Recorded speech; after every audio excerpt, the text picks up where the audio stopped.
Hi everyone, welcome to another Gypsy Nurse Live event. I am Rachel, the online community manager, and today we'll be having a topic that is probably hitting pretty close to home for some of you. The last 2.5 years have had an influence on what you do as a nurse and what you value in life, and I'm sure there are some of your perceptions of nursing that has been altered or changed quite a bit in the past 2.5 years. So today we have Nancy Thibodeau as well as some familiar faces, Brittany Garcia and Chelsea Ellis, to join in to dig into those values and perceptions and just the whole thing even deeper. So I'm not going to keep us waiting at all. I'm just going to bring them on right away. So we have Nancy, Brittany, and Chelsea. Hi, ladies. Thank you. Hi, Rachel. Hi. Oh, thank you so much for joining us.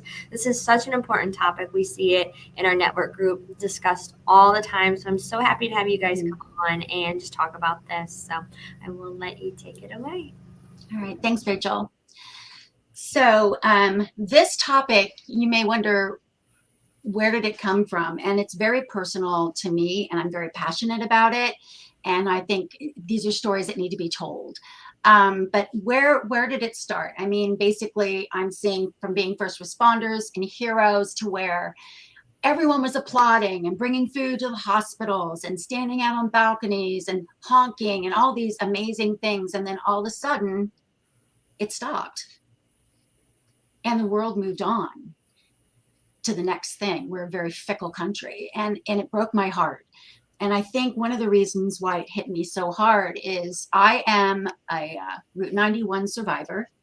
And in case you are not sure what that is, that was the Vegas shooting massacre back in 2017, where 58, now 60 people died and over 800 were injured with gunshot wounds. So yes, I was there with my daughter and her best friend and another friend and my husband. And the lady next to me was shot and killed. I have never seen people rip off their shirts so quickly to help plug bullet holes to save people. One individual stole a truck and was able to put 10 people in the back of the truck. 8 of them survived, and they wouldn't have. And with nurses and doctors, it was on the news at 10 o'clock at night, 10:01, 1st of October, and people that were not scheduled for that night, as soon as people started seeing it, nurses started jumping in their cars and beelining for Sunrise Hospital or whatever hospital they worked at in the area. Doctors started coming in because it was just a nightmare. And people who were EMTs, nurses, doctors, who happened to be at the concert, enjoying the show, immediately jumped to what they do, to what they know. And one particular nurse, there was a lot of thank you notes at his memorial and at the tree, because he was killed. He was killed, and he saved probably about 15 people. So with that said, even before COVID, nursing has been a hard job. And most of the nurses that I talk to, they tell me it's in their DNA. It's something that they are. It's not something that it's, oh, hey, cool, maybe I'll go try this. It is something that is a part of them. And nurses are proud, as they should be.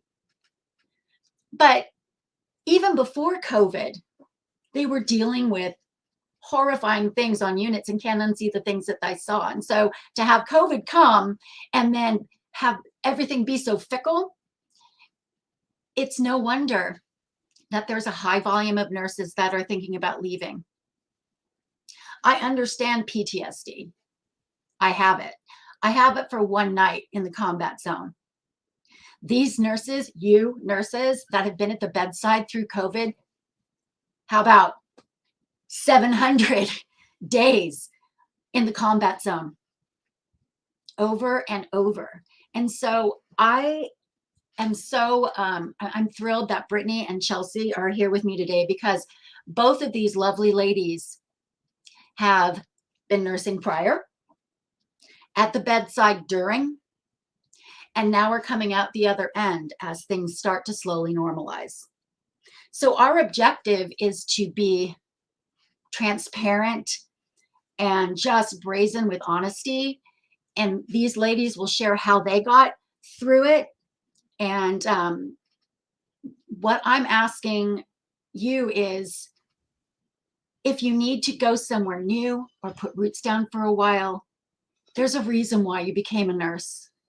Every single nurse I've ever spoken to my whole life has had a story.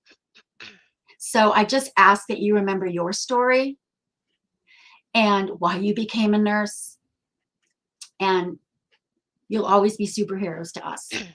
So I'm going to turn it over to you, Brittany. Thank you so much for sharing that, Nancy. I think that's a super powerful story, and we thank you for the respect and everything for the profession, because oftentimes I tell people that ours is a thankless job, and we're not doing it for the thank you. It's because we genuinely care about the patients and the people that we serve, and um, you know, everyone has their why behind why they became a nurse, right? And it's, I think, a desire to help others. And you know, um, now that I'm on the internal side of the clinical team, I feel like I have a really unique opportunity to help serve not patients necessarily anymore, but our nurses and healthcare providers that are out there. And I share with them a lot. You have to do what fulfills and recharges you on your time off in order to make it through this career. And that goes before the pandemic, during the pandemic, after the pandemic. I think we're experiencing a lot of burnout, especially now with COVID. And so, making sure that you refill your cup on your time off so that you can give yourself to others during your time in the unit is really important. And so, for me, something that I really enjoy is spending time with my family, hiking, being outside, doing the things that bring me joy. And so, because a lot of times in these units, like you mentioned, we're seeing things that we can't unsee, or we're spending the last moments with somebody as they're, passing away, or, a really traumatic life event for this family, patient, and being there. So it's not only physically exhausting, emotionally exhausting, mentally exhausting. And so if you don't fulfill those things outside of work, you can't be the best care provider that you can, because you're running on empty. So, I know that we did a Facebook Live not too long ago, and we shared some of our travelers' feedback on what they do also to help recharge and refill. Working out is another thing that a lot of travelers mentioned. Some people mention aromatherapy, taking trips, time off in between assignments. Sometimes even the way that you schedule your shifts can be helpful. If you're doing a 48-hour-a-week contract, perhaps doing, 2 shifts in a row, taking a little break, and then doing another 2. So that you're not just working those 48 hours straight, because as we all know, 312s is exhausting, let alone adding additional time in there. Um, and from my specialty, I've been a pediatric intensive care nurse for a little over 10 years now. And when COVID first hit, we kind of felt like, oh, we were spared a little bit, because the pediatric population wasn't quite seeing what the adults were dealing with. And so it was really kind of eerie for us, because everything. And then, you know, at that point,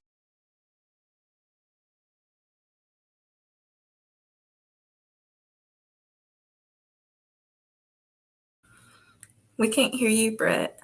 my coworkers and my peers. And so my thought was, well, how can I help? What can I do to, show my support and help our community? And I was given the opportunity to help TNAA and prepare some of our nurses for jobs that we had up in the Northeast, New York, New Jersey, when the pandemic first broke out, and explaining to them, what it was that they were going to be going into. We we called it a war zone because, the ratios were crazy, limited PPE, um, lack of resources, the patients were going to be really sick.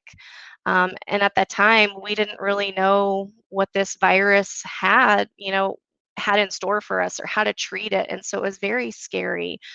And just being that support for those nurses was really powerful for me because I felt like I was making the difference and helping my nursing community get through this. And then maybe a year later, the pediatric population got hit. And it was challenging to see families deal with that with their kids. Sorry, I get emotional about it. Um, and so for me, being a parent and a nurse, having to make sure that I cared for myself on my time off was very, very important. Um, Having somebody to talk to, making sure that my mental health was a priority. Um, and now that I've left the bedside since December, I also reiterate that to our travelers, make yourself a priority because if you don't, you're not going to have anything to give. You're not going to be able to be that nurse that your patients so desperately need and that your community needs. I mean, we need to build one another up and support each other so that we can continue on because there's always going to be a need for healthcare providers. And I feel like, ours is truly a gift to be able to be that person at a very vulnerable time for a lot of individuals. And it's powerful, you know. So I know that was a lot of information, but I'm going to turn it over to Chelsea to bring the mood up because she's so great at that. But thank you for, letting me share that. Thank you, Britt. Thanks, Britt. And who cannot get emotional when you actually been at the front lines and seen these things? So I want to be the reminder for all of our healthcare workers out there of why you chose this and what you bring, even when we're no longer heroes, even when we no longer get pizza, ice cream, and donuts. What makes you still a wonderful person, and just to be in this type of atmosphere is incredible. I like to compare nursing and healthcare workers to our soldiers in war, to our actual army and military, Navy. We don't have the exact same jobs, but what we do have is that passion, right? We have that drive. Something brought us here. It wasn't just the money. It could have been. You know how much money we spent on classes, on certifications? How much money and time we spent to be a nurse, to be a respiratory therapist? Like, no way it was just the money that brought us here, right? Or maybe it was the stability. Maybe I know I could have a career out of this. But just taking those classes, going through school, we were training. We were training as soldiers. We were training as warriors. We were getting the education and the skills that we needed to be one of the best in the nation. Like we need our military services whenever we're threatened for war, for battle. The world needs us. This nation needs us. And no, we don't always have heroes stamped outside in front of the hospital. That's okay. Sometimes I think we always thank our vets. Thank you for your service. Thank you for I don't know why you did it, but thank you for doing it because we do need these people here, obviously. Same for us. Sometimes I see the homeless vet and I'm like, how did they even end up that? They've done so much for our country, right? Even if they were just a cook or the janitor. They played a role in this. Same for nurses, same for healthcare workers. At this point in time after COVID, I know that we feel like another number. We feel like a statistic. It's like, am I a person? All this that I went through to learn and to train, and I'm being treated like, if you can't do the job good enough, then you're out. We're just going to cut you off. And it seems unfair because we bring so much passion. We bring so much desire to help heal others, to be there, to work those long hours, to stay late. And for you to just say, you know what? We don't need you anymore. Or if you can't take that 8 patient, you're done. It doesn't seem fair. But we have to remind ourselves, we have the skills, we have the training, we have the knowledge, and we're all incredible. So even when the rest of the world seems to just kind of push us to the side and say, y'all did good during COVID, but it's all better now. You know, we're okay now. We'll call you on the next pandemic. Like, how do I react to that? I'm exhausted now. I'm mentally exhausted. I've been through a lot. I've been the last person that several people have held my hand. I'm the last one to say goodbye. I'm the last one to say a prayer. That's not fair to them. And it doesn't seem fair to us. But we're prepared for this. Not every day is a glorious day, but keep those glorious days in mind when they do happen. The day that that patient survived. The day that your 80-year-old grandpa got to see his great-grandchild. It was on video, but they got to see him. They got to talk to him. You got to hold it up because he didn't know how to work the iPad. But thank you for the hospital for providing these. And, and those are victories, right? The same as war. We don't win every battle. But those victories that we do have, we hold on to them. And that's what keep us going. That's what keep us showing up to work every day. These are the reminders that you have to keep for yourself. Let's debrief. Brittany mentioned speaking to someone, talking to someone, taking those days off, working with your schedules. We have to debrief. And on those days, we hold on to those victories, right? You're going into a compact zone. Seems like no one's caring. You hold on tight to what you do have. And I'm just here to remind you of that.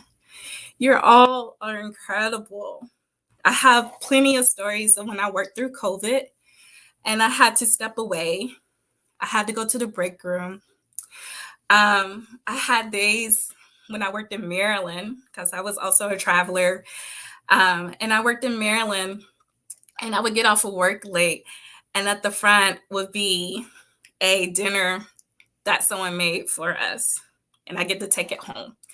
Or there was toilet paper, or there was a can of beans, and they would just give that to us because they know all the stores are going to be closed, and we're exhausted, and we got to get out of these scrubs. They're disgusted. So to have that was amazing, and then it just slowly teeter off. But that doesn't mean that my gift teeter off. And that doesn't mean my knowledge, my skills teeter off. If anything, I got stronger at what I'm doing. So thank you all. The same as I tell my vets, thank you. Because I'm like, I would never join the military. No, that's too dangerous. And look at me now. Now I'm a nurse and I work through a pandemic. Like, did I make the right decision? Yes. Yes, you made the right decision. It's incredible. And I want you to realize the same thing happens at war or afterwards. There's a new normal. We're noticing that in traveling and in facilities, patient ratios, type of equipment use, type of procedures done. We're learning that some things aren't as emergent. We could put them off a little longer. There's a new norm after a battle, after a war.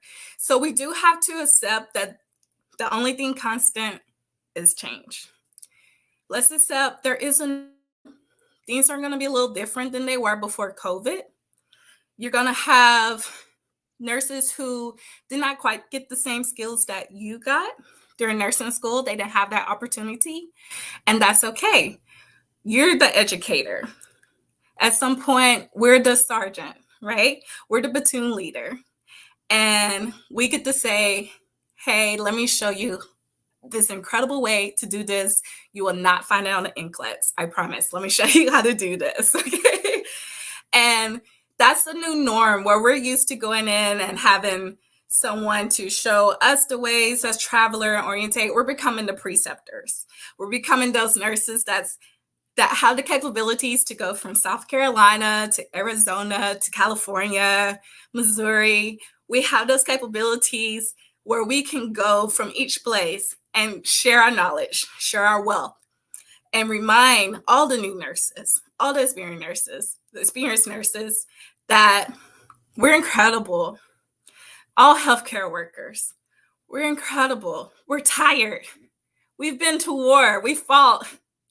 Everyone was so proud because we were in battle and we were making victories, and everyone wanted to help. And now the war is over and we're sitting on the side of the street with a can. It's not fair. But we are those heroes. And no matter if we get the recognition now or later, we will always be those heroes. Okay? So this is your reminder. Don't stop. Don't stop what you're doing. Don't give up. Take a break. Go on vacation. Go make your own margarita, because it's going to be better than the store down the block. I'm telling you, when you make your own margarita, perfect. Go do that. And debrief, talk to these people, and keep up with your victories. Keep up with what reminds you of who you are and how amazing you are. I think that's all I have, Nancy. Thanks so much, Chelsea.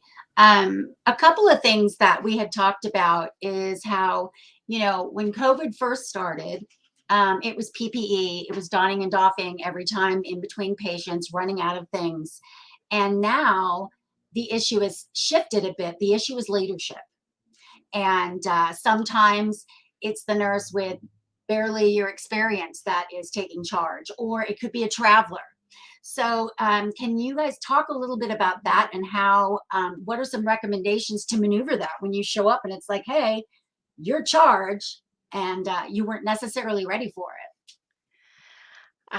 That's a challenging thing. I think, as travelers in general, you're kind of looked at like the expert in your area. You have all this different perspective. I'm in there.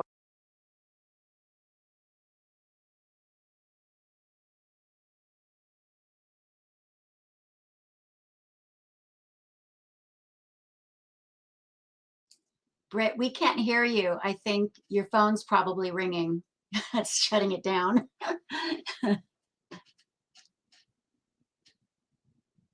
Nope. Whoops. Well, what? Well, Brittany's working on that. Chelsea, you want to? Okay. Yeah. I still can't hear you. Sorry. I'll talk about a little bit of my experience as being a traveler and charge nurse. I was a RN 4 years before traveling, and quickly, my first assignment, I was the preceptor. So quickly picked up on having to take a leadership role in these hospitals. And the important thing to remember is that you always have someone you could ask questions if you do have any concerns. I enjoy doing it because it allowed me to gain new skills that I wouldn't have been able to practice if I never had the opportunity to be a charge nurse or a preceptor. I've learned more about being an educator and being patient and working with others. And the important thing to remember when you're doing that is that what you're teaching them, they're passing along. And so our goal is patient safety. Our goal is the safe environment for the employees and the patient. And sometimes we do have to take that leadership role. Don't be afraid to step into it, but ask those questions that's needed.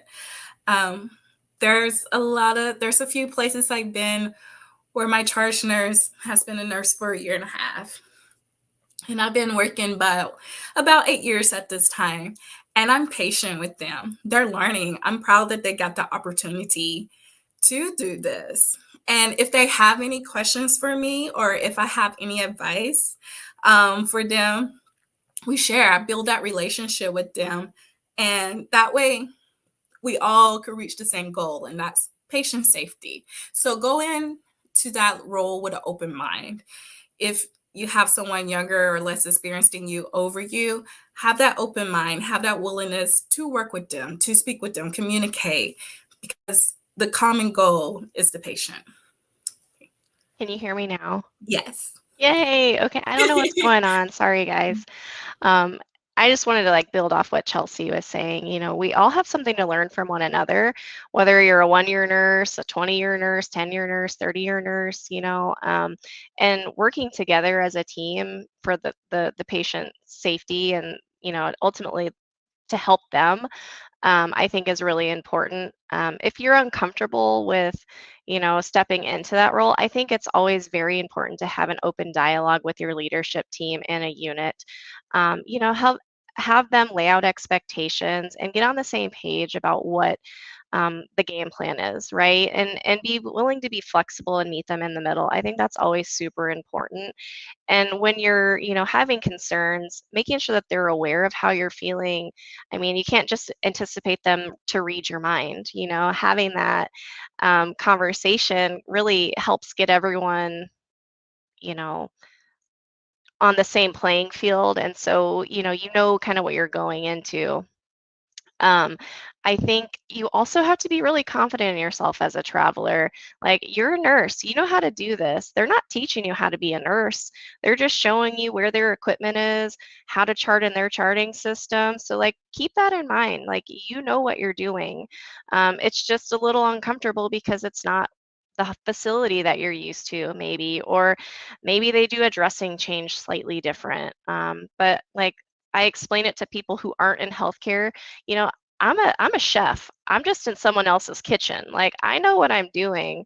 It's just it might take me a little bit longer to get this IV in because I have to go gather all the equipment that I don't know where it is, or um, you know I don't know how to notify the doctor here at this facility, but you still know what you're doing. So, knowing that you have something to offer and build and help each other, I think is great.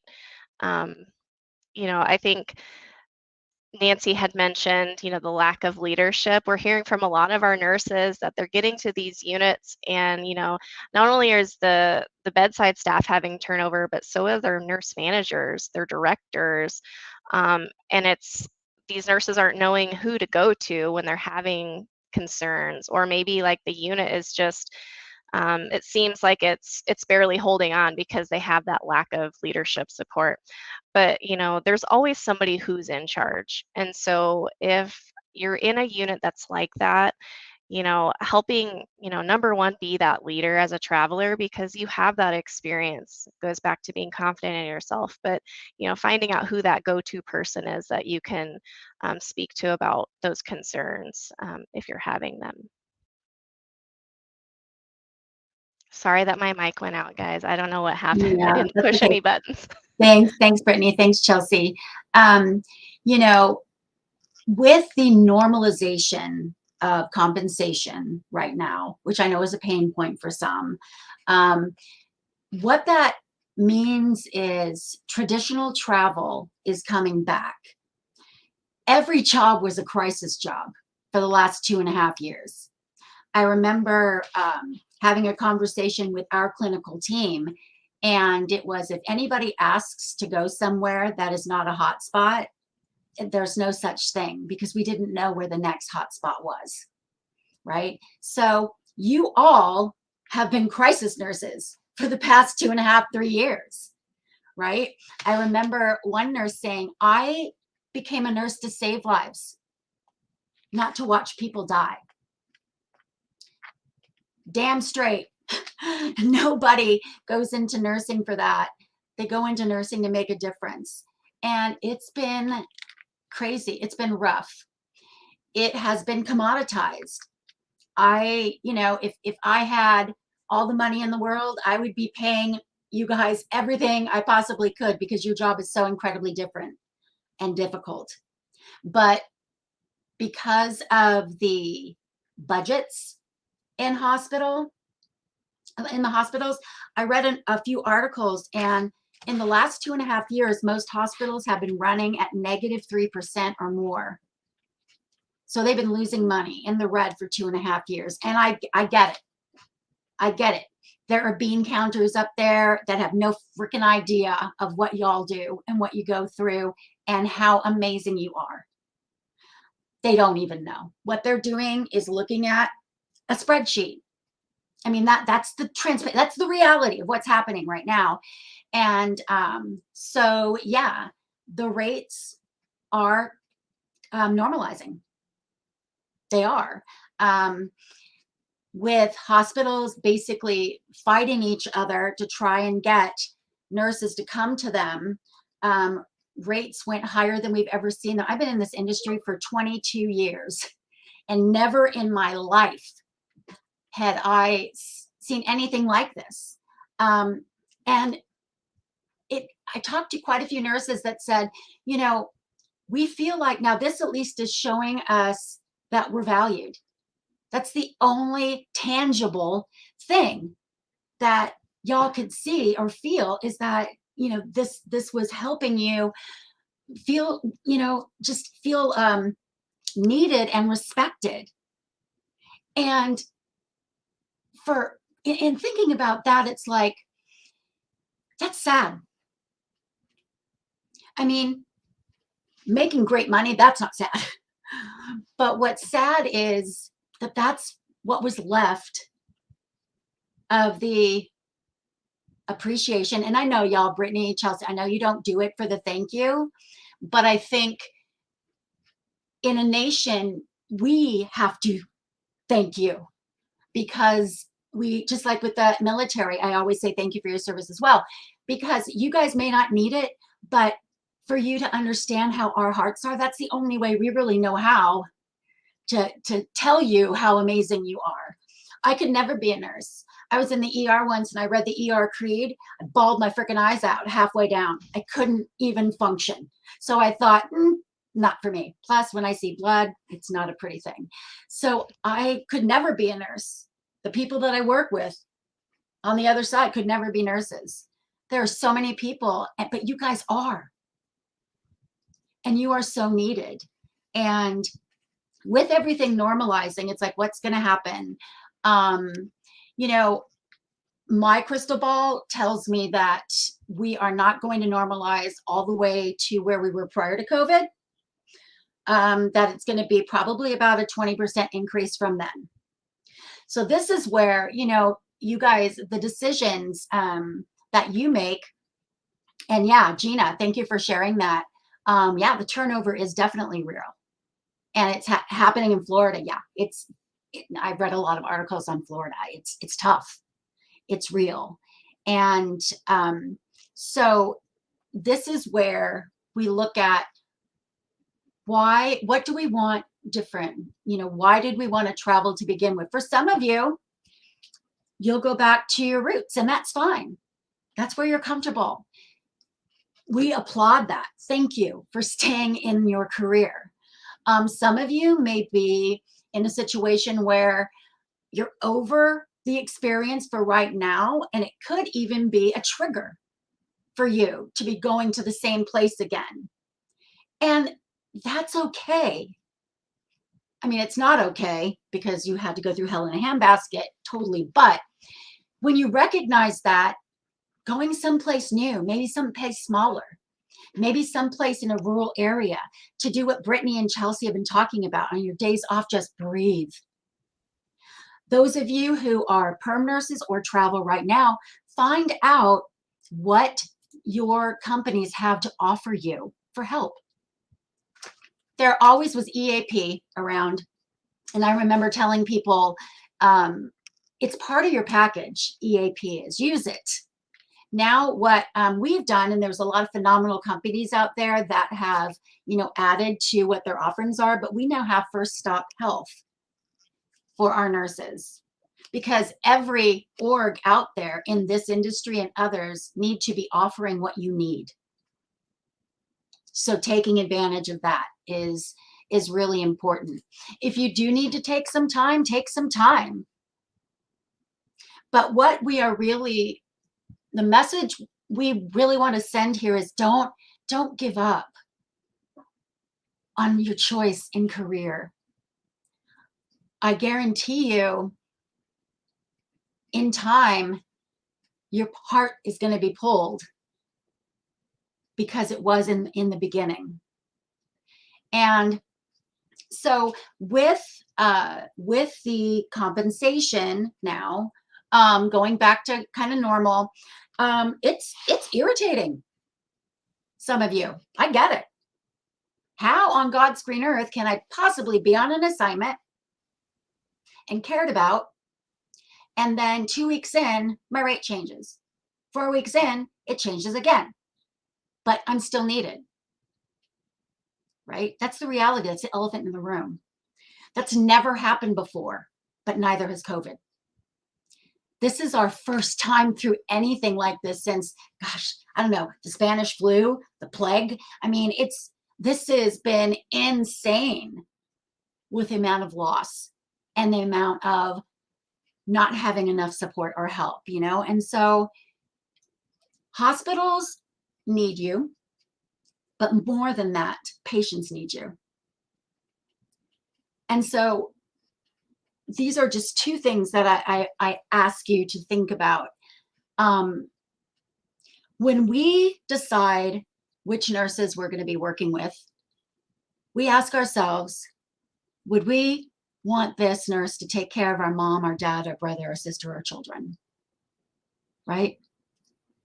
There are moms, dads, brothers, sisters, and children that are in units, laying in a hospital bed, that need care, that need somebody to look at them and say, hey, and smile.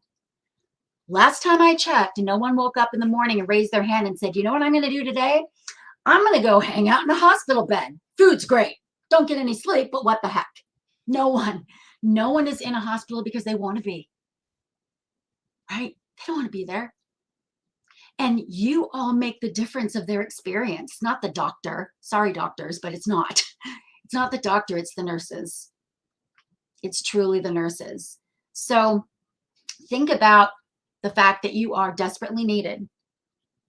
Also, something else that I love to say that a nurse actually told me once is when you're sitting in your rocking chair, right, and you've got your grandkids around you or your fur babies or whatever that is, and somebody asks you to tell a story, you're not going to pull out the biggest paycheck you ever got and say, check it. You're going to tell them a story that matters, right? I am certainly not poo-pooing the fact that rates are going down. I am not at all. It's just our reality. And so it's what's happening. The need is becoming greater and greater and greater. Right now, due to COVID alone, 20 to 25% of nurses are considering leaving the field. And if one of them is you, ask yourself, is this a knee-jerk reaction because basically you have been robbed of your life for the past 2.5 years? Do you need time? Do you need help? Reach out and get what you need. It's so important. And maybe it's just that time. Remember always, why did you become a nurse? Why did you choose the specialty? You're always the one that people call from your family when there's a snotty nose, right? And that's irritating. I totally get that. But you're also the one that's needed on the units at the bedside. So what I would like to, and if there's any questions, definitely we will take them. But what I'd like to do is actually show you the letter that was written and set where the makeshift memorial was. So let me share my screen.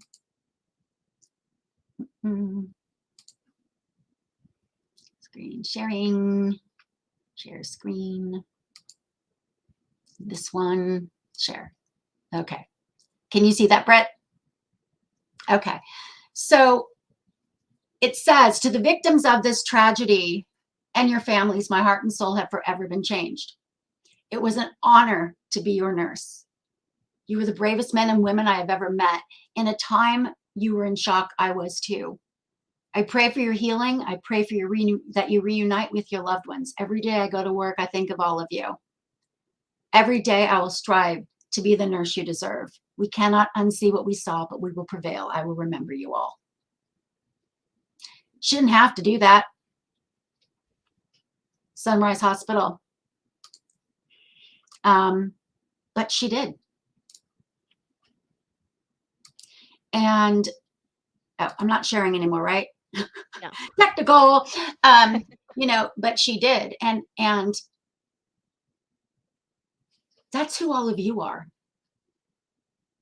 Every single one of you that chose this as a profession, as a career, as a way of life, there's a reason.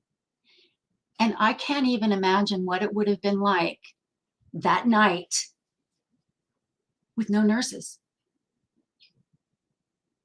It was the nurses that were having to triage in the ER, having a hand reach out in pain for help, but because their injury wasn't as bad as the person down the way, the nurses couldn't stop and help that person. And I interviewed nurses at Sunrise, so I know what I'm talking about in this situation. But how